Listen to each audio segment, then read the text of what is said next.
ये एक पुराना ही फ्रॉड है लेकिन नए तर्ज से किया गया है। इसके अंदर उसने ज़रा वेरिएशन इम्प्रोवाइजेशन की है फ्रॉड के अंदर। अब मैं आपको बताता हूँ किया क्या है। एक साहब की मुझे कॉल आई और उन्होंने बताया कि उनकी इमिग्रेशन कोई लाहौर में करवा रहा है, कुछ 1 करोड़ रुपये लेकर, उनकी और उनके बच्चों की, यानी कि पूरी फैमिली की। अब इमिग्रेशन जो मैंने उनकी एज वगैरह और बाकी सब कुछ उनसे सुना तो मुझे लगा कि इमिग्रेशन इनकी वैसे नहीं हो सकती, क्योंकि इमिग्रेशन का जो स्किल्ड वर्कर का तरीका है वो सिर्फ HSMP होती है और वो भी बहुत मुश्किल से मिलती है। आइल्स में बड़ा हाई स्कोर चाहिए होता है, डिग्री बहुत अच्छी चाहिए होती है, प्रोफेशन अच्छा चाहिए होता है। तो जब मैंने उस पर ज़रा बात उनसे करना शुरू की तो मुझे पता ये चला कि वो मार्केट के अंदर UK का जो डन बेस के ऊपर वीज़ा मिलता है, यानी कि वहाँ से वो जो सर्टिफिकेट ऑफ स्पॉन्सरशिप जो है वो ख़रीद लेते हैं और फिर फैमिली का वीज़ा अप्लाई कर देते हैं, फैमिली वहाँ चली जाती है। तो इसी तरह की वो कोई चीज़ थी, लेकिन वो उनको इमिग्रेशन करके बेच रहा था। अब ज़रा आप इस पूरे केस में बददयानती को मुलाजा करें और देखें, मैं ये जितने वाक़यात आपको रियल लाइफ के बताता हूँ, और अगर वो साहब जिनके साथ मेरी बात हुई थी वो इस वीडियो को देखें तो नीचे ज़रूर कमेंट करके उसकी तस्दीक कर दें कि ये जो मैं बात कर रहा हूँ ये हूबहू बिल्कुल हमारी वैसे ही हुई है, ताकि आप लोगों को ये समझ आ जाए कि जो फ्रॉड किसी एक के साथ हो गया या होने लगा है, और अगर वो मेरे पास आकर बच गया उस फ्रॉड से, तो आप कम से कम जान जाएं कि ये क्या क्या गेमें मार्केट के अंदर चल रही हैं और अपने आप को, अपने पैसे को और फ्यूचर को उससे बचा कर रखें। अब गेम सुने, गेम बहुत मज़े की है। उस बंदे ने कहा जी मैं आपको वर्क वीज़ा लेके देता हूँ 3 साल का और आपकी 3 साल की इमिग्रेशन हो जाएगी। अच्छा, अब वो 3 साल की इमिग्रेशन में अपने तौर पर यहाँ से जा रहे हैं। अब साथ उनके दिल में खटका था, तो उन्होंने मुझसे रब्ता जब किया तो मैंने उन्हें बताया कि भैया ये इमिग्रेशन नहीं होती।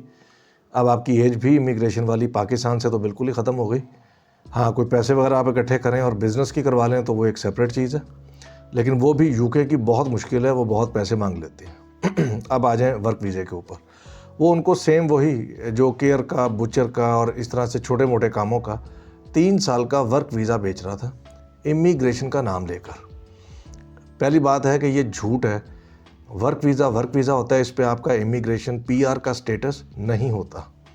PR के ऊपर जब आप किसी कंट्री में चले जाते हैं तो फिर आप और आपकी फैमिली, वो किसी भी एज पर चली जाए, अनएम्प्लॉयड रहे, कोई भी हालात हो जाएं, उनको वहाँ से नहीं निकाला जाता। ये बात याद रखें।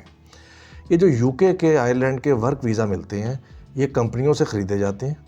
जेन्युइन कंपनियां होती हैं, 2 नंबर भी होती हैं, बड़ी एहतियात इसमें करनी पड़ती है। और ये वीडियो ख़ास तौर पर उनके लिए बहुत इंपॉर्टेंट है जो मार्केट से बाय करते हैं इंग्लैंड, आयरलैंड वगैरह के वर्क वीज़ास। अच्छा, अब उसने इमिग्रेशन का धोखा देकर उनको फंसाया हुआ था। सबसे बड़ी बददयानती क्या थी? सबसे बड़ी बददयानती ये थी, जो मेरा ख्याल है उसको ख़ुद भी नहीं पता होगा।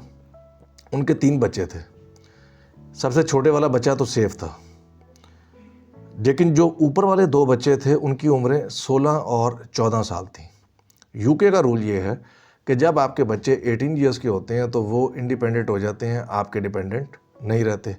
कनाडा में 22 साल तक बच्चा आपका डिपेंडेंट रहता है, कंसीडर किया जाता है, आपके साथ मूव कर सकता है कनाडा में।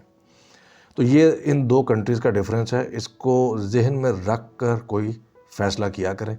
अब होना क्या था कि अगर वो 3 ईयर्स का वो ले लेते तो उनका बेटा बड़े वाला जैसे ही 18 का होता तो वो इंडिपेंडेंट होता और उसका स्टेटस उस वीज़े से ख़त्म हो जाता।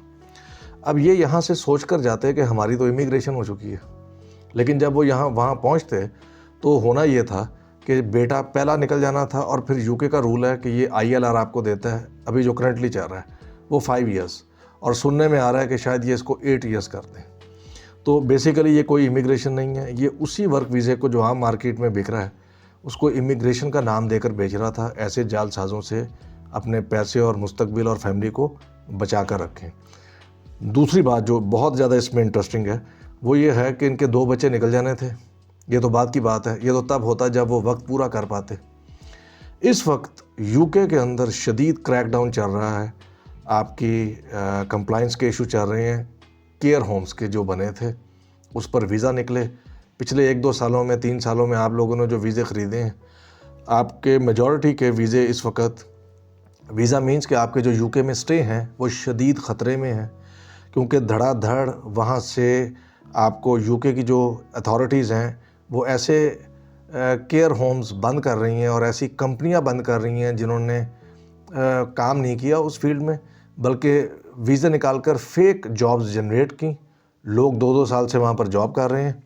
जिस वक्त वो कंपनी बंद होगी 5 ईयर्स के अंदर अंदर, साथ ही आपका वर्कर का स्टेटस, जो आपने यहाँ से 70 लाख 80 लाख 1 करोड़ रुपए का वर्क वीज़ा बाय किया होगा, वो साथ ही फिनिश। वो आपको 2 मंथ्स का 60 डेज़ का टाइम देंगे कि प्यारे भाई प्यारी बहन, बात ये है कि आप आए थे इस कंपनी के वीज़े पे, वो कंपनी हमने कर दी बंद।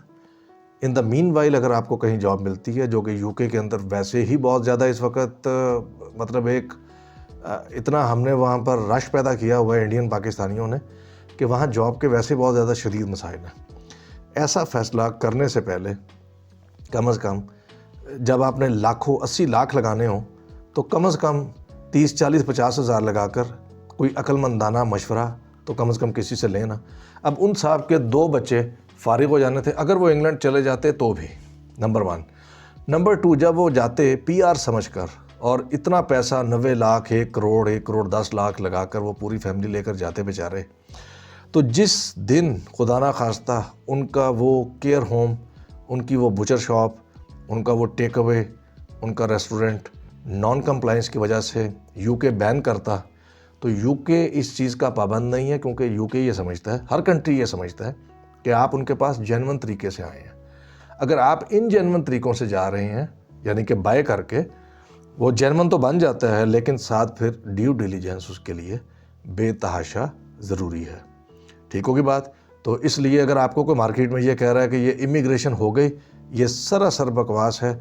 इमिग्रेशन तब तक नहीं होगी जब तक आपकी पीआर का स्टेटस स्टार्ट नहीं होगा, जो यूके में 40 प्लस वाले बंदे के लिए तो ऑलमोस्ट इम्पॉसिबल हो जाता है। वो मैक्सिमम ILR तक जा सकता है, लेकिन उस 40 प्लस एज में HSMP वो ले ले, ये वे डिफ़िकल्ट, इतना मुश्किल काम है कि इसके बारे में सोचना भी फजूल है।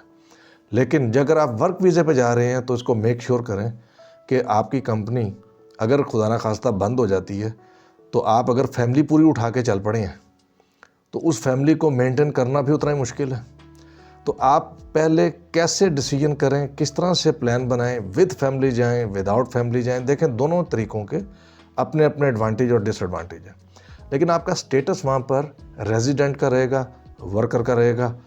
जिस दिन आपकी वो कंपनी नॉन कंप्लायंस की वजह से यूके ने बैन की, आपका वीज़ा कैंसिल, 60 आपको ग्रेस डेज मिल जाएंगे कि इन 2 महीनों के अंदर अंदर आप एक जॉब तलाश कीजिए। और अगर आप जॉब तलाश ना कर पाएँ खुदा ना खास्ता, तो फिर जिस मुल्क से आप तशरीफ़ लाए थे, आप वहीं पर वापस तशरीफ़ ले जाइए। इसलिए ये कोई पीआर नहीं है। अगर ये कोई पीआर करके बेच रहा है तो कम से कम हमें ज़रूर कंसल्ट करें। हम आपको वे देखकर, आप आम लेमैन को नहीं पता, तो हम आपको 2 मिनट में बता देंगे ऑन पेमेंट। मुफ्त में सबको नहीं बता सकूँगा, तो वो आपको पता ये चल जाएगा कि आपका ये 80 लाख 90 लाख 1 करोड़ रुपया ज़ाया ना हो जाए, और आप इसको बहुत सोच समझ कर और एहतियात से इस्तेमाल करें।